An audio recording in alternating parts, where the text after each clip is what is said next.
Hello, thank you for watching the Eureka St. Jude Run 2024 pre-run video. I'm going to go through a little bit about how the run works, talk about a little bit of logistics, some of our critical safety rules, and this way you will know what to expect on run day. All right, so I'm going to get a slideshow going here if I can.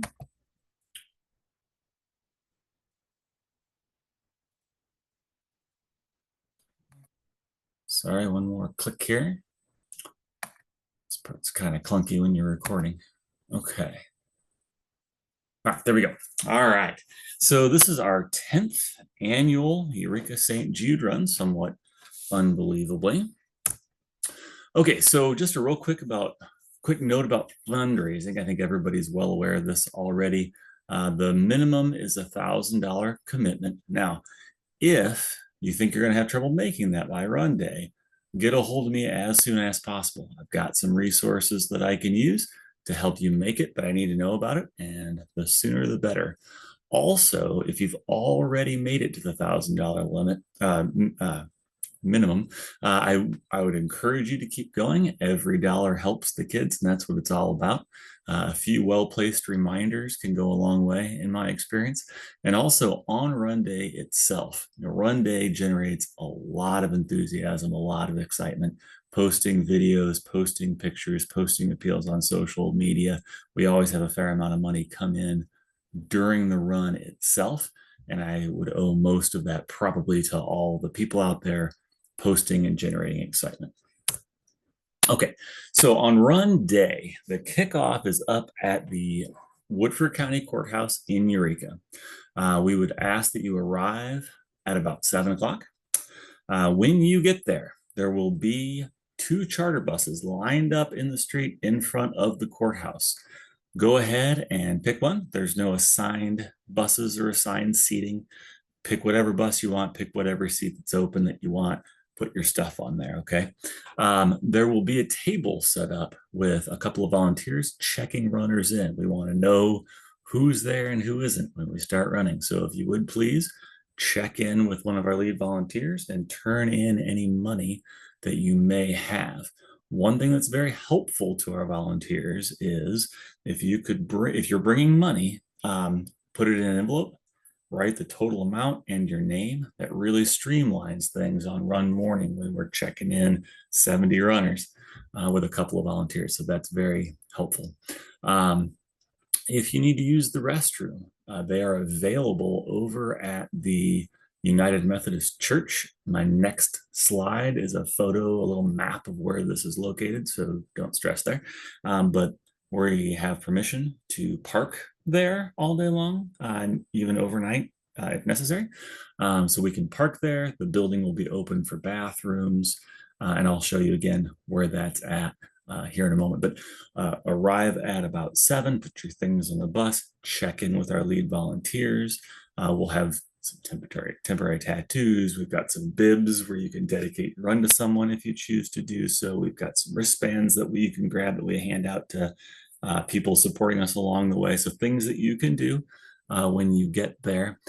Try to have all that finished up by 7:30. We'll gather on the steps of the Woodford County Courthouse for a group photo.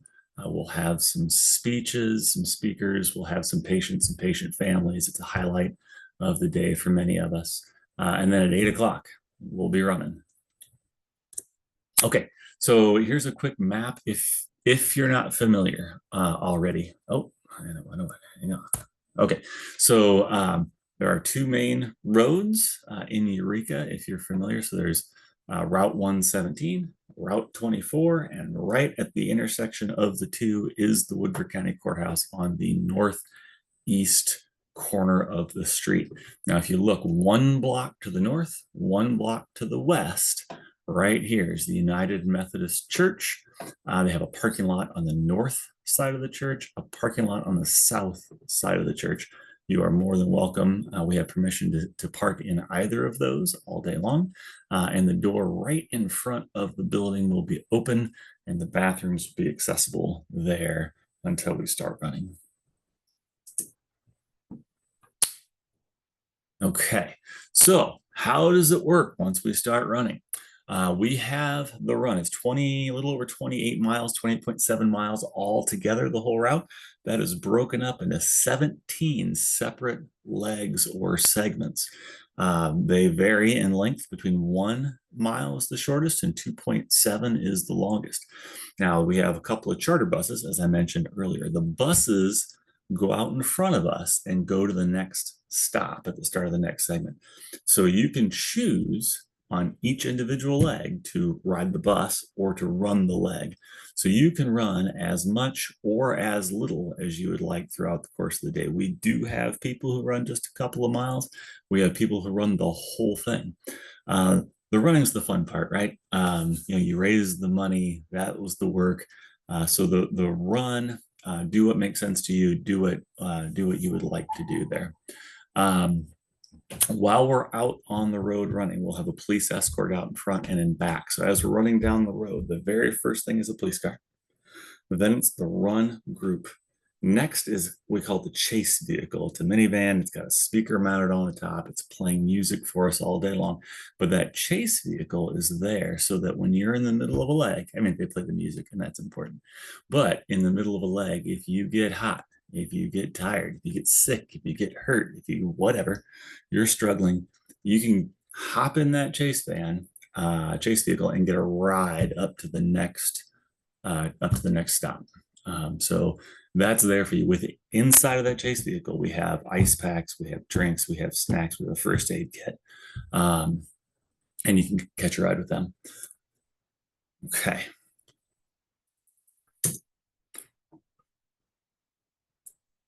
All right. So we do stop for lunch about halfway through the day when we get to the Washington Park District building. We'll stop for 30, 40 minutes. We'll have lunch. Breakers Market is providing a lunch. It's a sandwich, chips, and a cookie. We do have very limited supply of gluten-free if you need that. I think there is ham and turkey if you have a preference or if you have food allergies or anything like that.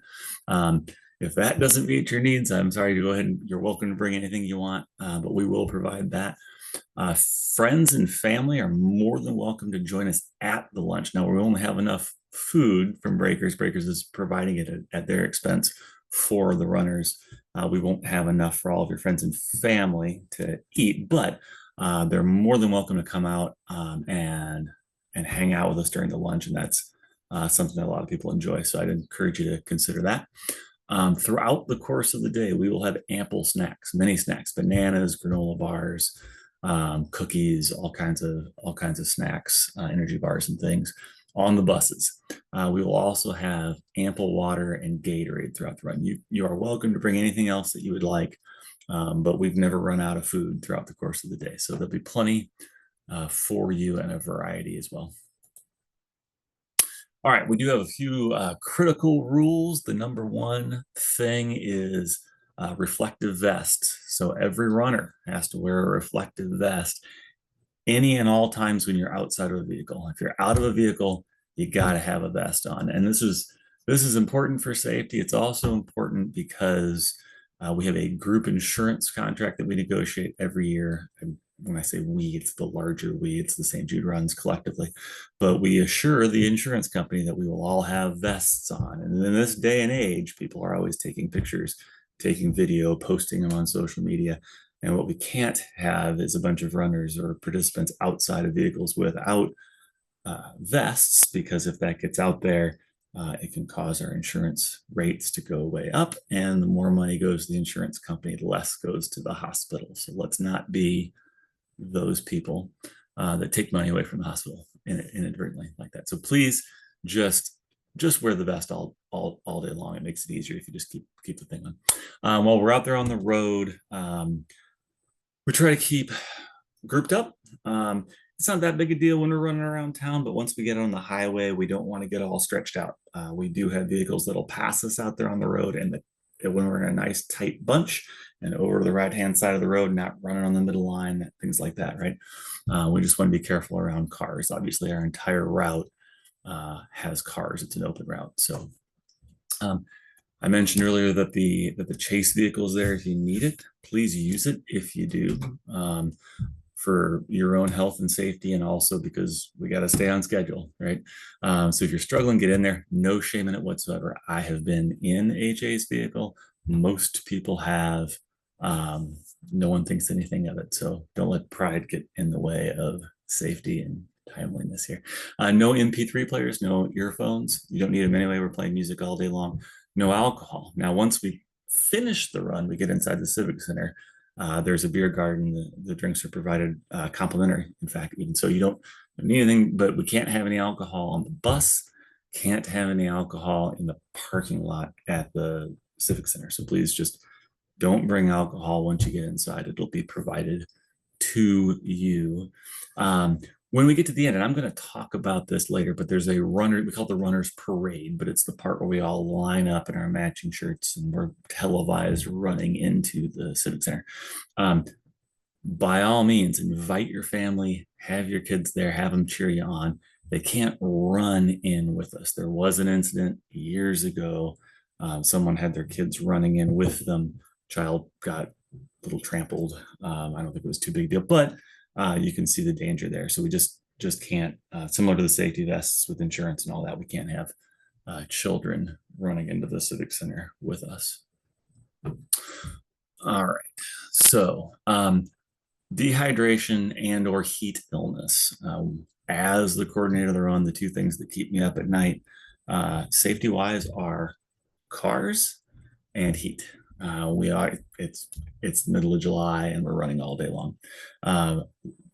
Early on, the early forecast is looking pretty favorable, but still, one of the issues too with heat illness and dehydration is that one of the very first things that's affected is your judgment.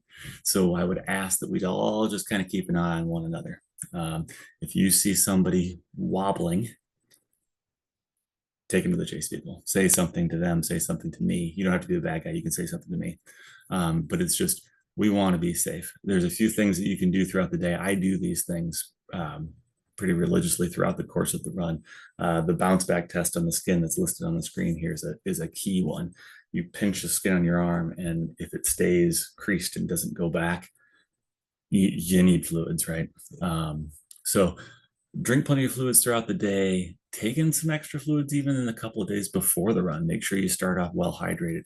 And during the run, if it's really hot, mix in some Gatorade too, so you get electrolytes. It can't just be straight water. That could be a problem as well. All right, a few pro tips here from somebody who's done this a lot of times. Okay, well, first off, for a new person, I would encourage you to take a look at the route ahead of time and maybe plan out a few legs that you do or do not want to run. You don't have to stick to that. You don't have to sign up for anything. You don't have to commit to anything. But I think it's helpful, especially as a new runner, to come in with a plan. I always like to bring some extra clothes and some extra shoes, especially if you plan to run a lot of miles. I'll change my whole outfit at lunch, towel off and change. I'll change my pair of shoes, especially like say if you're going to run a lot of miles, sometimes it's nice to switch shoes because there'll be different little hot spots for blisters and stuff like that. Or if we get a little bit of rain or puddles or something like that, you end up with wet shoes. It's nice to be able to get some new ones. I'll go through 3 or 4 shirts throughout the course of the day. It's just nice sometimes to have a nice, clean, dry shirt, even if it doesn't last. Bring a couple of towels, one to towel off with and one to cover the seat on the bus. Peoria Charter Coach actually provides these buses to us. I'm pretty sure at a loss. They provide us a phenomenal deal to help St. Jude, and I don't want to thank them by sweating up their seats before we return their buses. So please cover the bus seat with a towel. Bring some sunscreen, bring a hat, bring some Motrin, right? If you have any trouble with chafing, you'll thank me later to bring some Vaseline, some Body Glide. My favorite personal brand is something called Two Toms. They have a product called Sport Shield. The stuff is magical. And if you don't bring some and you need some, come find me. I'll have mine. And then items for showering. When we get there, I say showering. It can be a shower or it can be wipes and things like that, depending on how you want to get cleaned up, and I'll talk a little bit about that later on. Okay, so the route. I have sent out an email with a route sheet. There's a link to an interactive map, which this photo is taken from, and a sheet, and I've got a picture of it here coming up, that shows the route itself, a description and where all the stops are and stuff like that. You can share that with your friends and family so they know where we will be and when. The route is a little bit different this year for the first mile because of construction project on Kruger and Hilldale. So we're going to have a little bit of a different route, but we spend the first 6 miles running around Eureka. We kind of twist and turn and just run all over town. We have that route marked for a week prior to the run. So people in town know where we will be and when. We generally get some pretty good community support, people coming out, cheering, having sprinklers, giving out popsicles, all sorts of things. It's neat. So a lot of people like to run some of those local miles for that. Once we finish off the first 6 miles, then we head out of town. We cross over around Guth Road. And I mentioned it in my email, but there is a little bit of construction right now between the 11th mile and the 12th mile that you can see on the map here. It's under construction. I talked to the highway township that's doing the work the other day. They don't know yet if it'll be ready for us to run through there or not. Check with them next week. If it's available to run through, we will stick with our usual route. If it's not ready in time, we'll have to make a little bit of a detour and run on DMAC, and then more miles on Old 24. We'll turn and go up.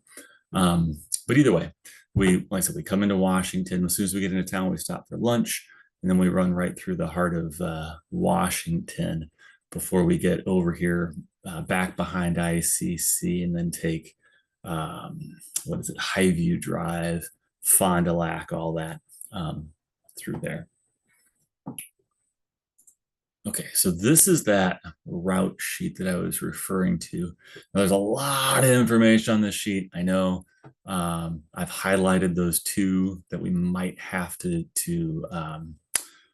route. It's the legs 6 and 7, I'm sorry, 7 and 8, where we might have to have a detour. So I kind of shaded those a little bit.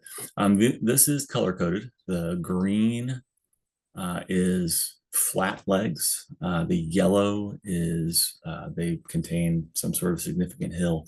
And then the 2 red ones are our designated fast legs. They're not run particularly fast, but we do ask that if you run those 2 legs, you're comfortable running 9-minute miles or better. The rest of the legs, we generally run at like a 12 to 13-minute pace. It varies a little bit based on who's out there and how fast they want to go and how we're doing time-wise. If you do have trouble keeping up with that like 12 and a half, 13-minute pace, we may have to have you get in the chase vehicle at times, because we do have to stay on schedule. I think I forgot to mention it earlier when I was supposed to, but we do take a 5-minute break between each leg. And we can use those breaks a little bit to true up the schedule too. If we get in a little late, get in a little early, we can augment the breaks a little bit. But we don't have a lot of wiggle room there. You will notice as well on the far right, we do different music playlists per leg. So if you want to plan on which legs you want to run based on the type of music that's going to be playing, you can factor that in as well. All right, once we get into Peoria, we're going to shoot to get to the Civic Center at about 3:30. Running in is neat. We come over the bridge, we come into downtown Peoria. A lot of people lined up, a lot of people cheering, high fives, patient families. It's really, really, really neat. You'll want to do this. You'll remember this. So we run in. It's very cool. Once we get to the end, the buses will go into the parking lot. We'll go to the right underneath a big like finishing banner. There's usually sprinklers, like a cooling station. There's water. There's free Chick-fil-A sandwiches. Do not miss out on that. I promise you it'll be the best chicken sandwich you've ever had. Once you've grabbed your sandwich and some water and whatever, we need to get back over to that lot and get all of our stuff off the buses, because then the buses leave. So we need to get all of our stuff off of there within a reasonable amount of time. Also, we need to line up for that runners parade by 4:30. And along the side of the street, there are these big flags set up. Each one has a different city listed on it. Obviously, we line up by the Eureka one. So we line up by the flag. You'll want to be lined up at 4:30 because that's when it starts moving. We actually start running into the Civic Center at 5 o'clock. We all we get cleaned up. We put on our matching shirts. This is last year's shirt that I'm wearing here. But we all put on our matching shirts, and then we're televised running into the Civic Center. Lots of people lined up cheering. It's a very, very cool thing that you will want to do. But you'll want to try and get lined up by 4:30 because that's when we start kind of moving up to get lined up to run in. And once we start moving, we're harder to find, although we are a group of people wearing matching shirts. So if you get there and we're not there, don't panic, just walk along and find the matching shirts. But as of about 5 o'clock, we're running in, whether you're there or not, right? So, they do have showers available. They're at the Riverplex, I think it's called over there, but there's a shuttle. So you can take a shuttle over to the showers if you want to. The timing gets a little tight though. If you want, you can just clean up in the parking lot, use some wipes and what have you, and put on a clean shirt, a matching shirt. We have a truck and trailer with us all day long. I forgot to mention that as one of the vehicles, but we have a truck and trailer. That's where all the water, the cooling towels, the trash, the recycling, all that stuff's in the trailer. It's kind of a walk-through deal. Once we get to the parking lot, that enclosed trailer becomes a women's changing room. So you can go in there, get a little privacy, wipe down if you want to change. So again, you can take a shuttle over to a shower. If you have a hotel room, you can go there and take a shower. If you have relatives, family members, friends in Peoria, you can do that. But be quick, come back, get lined up. And if you want to just get sort of cleaned up with wipes and things, a lot of people choose to do that too. So either way is fine. All right, once we come running into the Civic Center, they have a little area set up where we can get a group photo. Those always turn out really cool because we're all in our matching shirts and stuff. So please, once we get inside, let's take a quick photo. There's a meal. Once you get inside, Avani's provides a meal at their expense for all of the runners. Once you get inside, beer is provided. There are food trucks on site. There's a St. Jude merchandise store. Pro tip on that, they sell out a lot of items very quickly, especially if you're a common size. I'm a men's large. They get wiped out right away. So if you see something that you like, buy it immediately. Don't think you're going to go back later and pick it up. It'll be gone. Okay, so the telethon, once you get inside, there's a great big huge room. The food's there, the drinks are there, free soda, free beer, free food. There's also the telethon going on live right there in front of us. You can watch the telethon live. Each run goes up, takes turn going up and presenting their big checks on live television. We usually get a very late time for that. You have to stand around for hours waiting. But because this is our 10th year anniversary year, we're sort of being honored as a milestone year run. So we're one of the very first groups to go this year at 7 o'clock, give or take a few minutes. So if you're able and you're interested to stick around until 7, you go up in front of the telethon on live television to present our check, which is pretty cool. It's on channel 25. I recommend setting it to record ahead of time if you want to do that, and tell your family and friends to tune in and see you on television. One thing now, the buses do not go back to Eureka. We've never quite figured out a great way to have large group transportation coming back because everybody leaves at different times. So what I would say there is, if a lot of people leave a car, I shouldn't say a lot of people. I know a fair number of people. We always have, but we drive over the night before and we leave a car over there overnight. You can do that. If you have friends and family coming to cheer you on, obviously you can ride with them. Uh, if it doesn't work for you, if you can't figure out how to get back, let me know. I can help you figure that out. So, okay, I mentioned matching shirts. So those are we provide those for you. We don't run in those during the day, just to avoid any confusion there. All day long, you'll want to run in normal running, comfortable running clothes, whatever that is to you. Pack those matching shirts, bring them along, and then that's what we wear after we clean up to run into the Civic Center and then to wear when we present our check. Um, we'll have those about a week before the run. We'll have them packaged, bagged, your name on them. I'll put them out on my front porch. It's 321 East Harrison Street. I'll let you know when they're there. You're welcome to come and get them in advance if you want to. If you don't care to get them in advance, that's perfectly fine as well. Anything that does not get picked up during that week, I'll bring with me on run morning. It'll be there at the check-in table when you get there. So, all right. So that is the end of what I had prepared. More information. So we do have a website, runeureka.com. There are links on that website to some documents that have most of the same information that I just shared. There's a what to expect document. It's just a Word doc that says a lot of things that I just said. There's a link to the route sheets and the interactive routes and other things like that. We have a Facebook page where we put out some updates and things. But obviously, you're more than welcome at any point in time to text me, call me, email me. I'm easy to find. Have a day job, so I might not get back to you until the evening, but just feel free to reach out at any time. Happy to do that. And that is it. So I hope this was helpful. I can't wait to see you on run day.